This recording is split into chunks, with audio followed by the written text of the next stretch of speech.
परिवारवाद पर घिरे तेजस्वी यादव ने बिहार के मुख्यमंत्री नीतीश कुमार पर पलटवार किया है। उन्होंने कहा है कि वो खुद 5 भाई बहन हैं। साथ ही उन्होंने कहा कि लालू के परिवार पर सवाल उठाने वालों को पहले खुद की जानकारी ठीक कर लेनी चाहिए। सबसे पहले हम आपको तेजस्वी यादव का वो बयान सुनाते हैं जिसमें वो नीतीश कुमार पर पलटवार कर रहे हैं। यही कहना चाहते हैं कि आप अभिभावक हैं, बुजुर्ग हैं, हम आपका सम्मान करते थे, करते रहेंगे। आपका अधिकार है, कुछ भी आप हमको कह सकते हैं, जो मन करे वो कहें। और वो जो भी कहेंगे मेरे लिए आशीर्वचन होगा और आशीर्वाद होगा। लेकिन बात यह है कि व्यक्तिगत बातें बोलने से क्या बिहार के लोगों को फ़ायदा होगा? और व्यक्तिगत बातें जो हैं इस समय ऐसी बातें बोलनी नहीं चाहिए। हालांकि कुछ भी बोले, हम तो आशीर्वाद के रूप में आशीर्वचन ही मानेंगे, लेकिन चुनाव में मुद्दे जो हैं, मुद्दे भी बात होनी चाहिए। और किसी को इस तरह से व्यक्तिगत बात बोल करके बिहार के लोगों का ना बिहार का फ़ायदा है, इससे फ़ायदा किसका है? और ये लोकसभा का चुनाव चल रहा है और उनकी भाषण हम सुन रहे हैं आजकल, और इस भाषण में वो क्या बोल रहे हैं भाई? कौन उनको लिख करके दे रहा है, क्या बोल रहे हैं? इस तरह की बातें समझ में नहीं आ रही। महिलाओं के कपड़ों पर कम से कम कपड़ों पर या जो भी बातें हैं हम लोग देख रहे हैं, ऐसी बातें बोलने लगी नहीं ना कि लोकसभा का चुनाव हो रहा है। एक तो परिवार लड़ रहा है क्या? ये लोकसभा का चुनाव है। बेरोजगारी पे बात कीजिए, बिहार के विशेष पैकेज के बारे में बात कीजिए, शिक्षा स्वास्थ्य के बारे में बात कीजिए, पलायन कैसे रोकेंगे मुख्यमंत्री जी ये बताइए।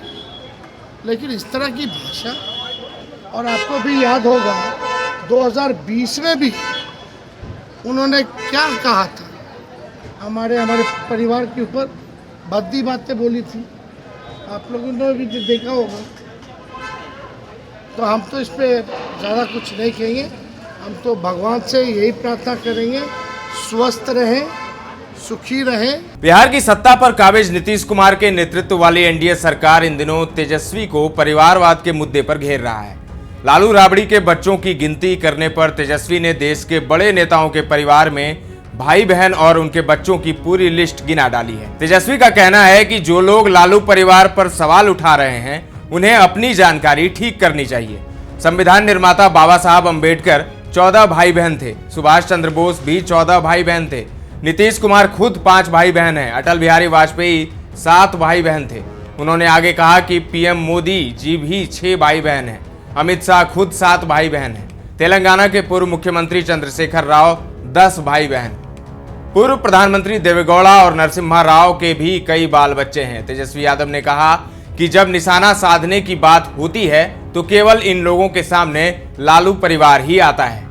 दरअसल मुख्यमंत्री नीतीश कुमार ने कटिहार में जनसभा को संबोधित करते हुए लालू परिवार पर विवादित टिप्पणी की थी। उन्होंने कहा था कि कुछ लोग इन दिनों सब कुछ दावा करते हैं, जब उन्हें हटाया गया तो उन्होंने अपनी पत्नी को नियुक्त किया, अब इन दिनों यह उनके बच्चे हैं। आप पैदा तो बहुत कर दिए, इतना ज्यादा बाल बच्चा किसी को पैदा करना चाहिए क्या?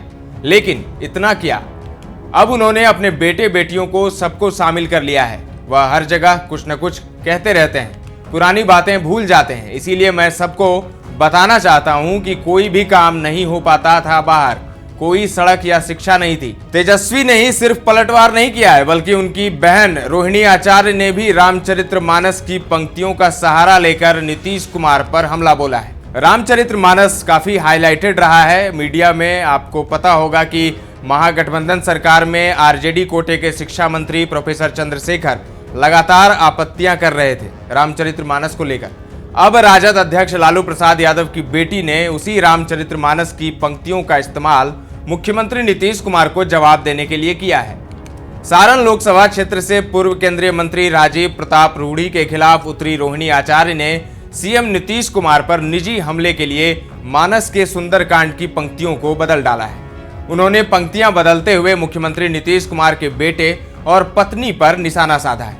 रोहिणी आचार्य के सोशल मीडिया पोस्ट की इन पंक्तियों को मुख्यमंत्री नीतीश कुमार के उस बयान का जवाब माना जा रहा है जिसमें उन्होंने लालू प्रसाद यादव को बहुत सारे बच्चे जन्म देने और पत्नी और बच्चों को कुर्सी सौंपने पर आपत्ति जताई थी। रामचरितमानस की पंक्तियों पर पिछले साल तत्कालीन महागठबंधन सरकार में राष्ट्रीय जनता दल कोटे के शिक्षा मंत्री प्रोफेसर चंद्रशेखर लगातार आपत्तियां कर रहे थे। अब राजद अध्यक्ष लालू प्रसाद यादव की बेटी ने उसी रामचरितमानस की पंक्तियों का इस्तेमाल किया है। अब हम आपको बताते हैं कि रोहिणी ने आखिर लिखा क्या है और क्यों लिखा है। लालू प्रसाद यादव को अपनी किडनी दान कर उन्हें जीवन दान देने वाली बेटी रोहिणी आचार्य अब औपचारिक तौर पर राजनीति में कूद गई हैं।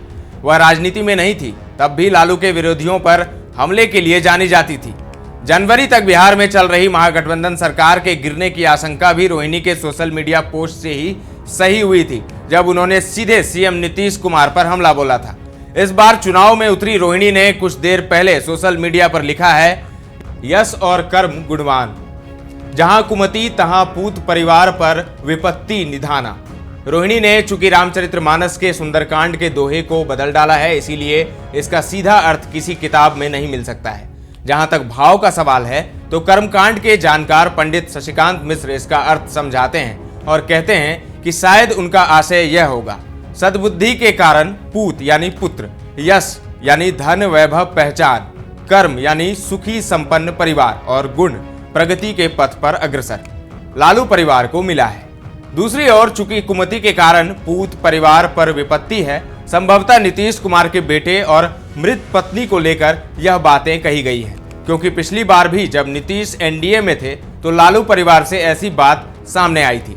जिस दोहे को बदला गया है वह भी जान लें। सुंदरकांड में एक जगह पर विभीषण अपने बड़े भाई रावण को समझाते हुए कहते हैं, सुमति कुमति सबके उर रही, नाथ पुराण निगम अस कहीं, जहां सुमति तहां संपत्ति नाना, जहां कुमति तहां विपत्ति निदाना। इसका अर्थ भी बताया गया है।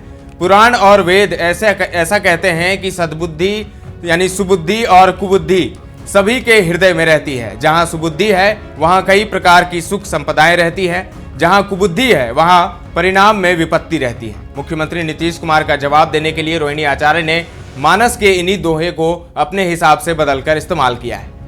तो नीतीश के बयान पर जो सियासी घमासान मचा हुआ है और उसमें अब तेजस्वी यादव ने तो पलटवार किया ही है, साथ ही सारण से आरजेडी की उम्मीदवार लालू प्रसाद यादव की बेटी रोहिणी आचार्य ने भी जमकर हमला बोला है और रामचरितमानस की पंक्तियों का इस्तेमाल किया है। सत्तू वाले बयान पर भी बवाल मचा हुआ है। तेजस्वी यादव ने कहा है कि अमित शाह को जब बिहार आना चाहिए तो उन्हें सत्तू पी लेना चाहिए, क्योंकि सत्तू जो है वो दिमाग को भी ठंडा करता है और पेट को भी ठंडा करता है। तो अमित शाह पर हमला बोला। उसके बाद जेडीयू के प्रवक्ता नीरज कुमार ने भी इस पर पलटवार किया है। उन्होंने कहा कि तेजस्वी यादव को आदत डाल लेनी चाहिए सत्तू पीने की, लालू यादव की तरह जब वो जेल जाएंगे तो वहां पर काम आएगा। तो इस तरीके से जो बयानों का बयार चल रहा है इस वक्त बिहार में और सियासी जो पारा है वो इस वक्त काफी चढ़ गया है। देखते रहिए आगे क्या होता है। लोकसभा चुनाव की तो सरगर्मी तेज है। फिलहाल के लिए इतना ही। तमाम अपडेट्स आपको देते रहेंगे। बने रहें दर्श न्यूज के साथ।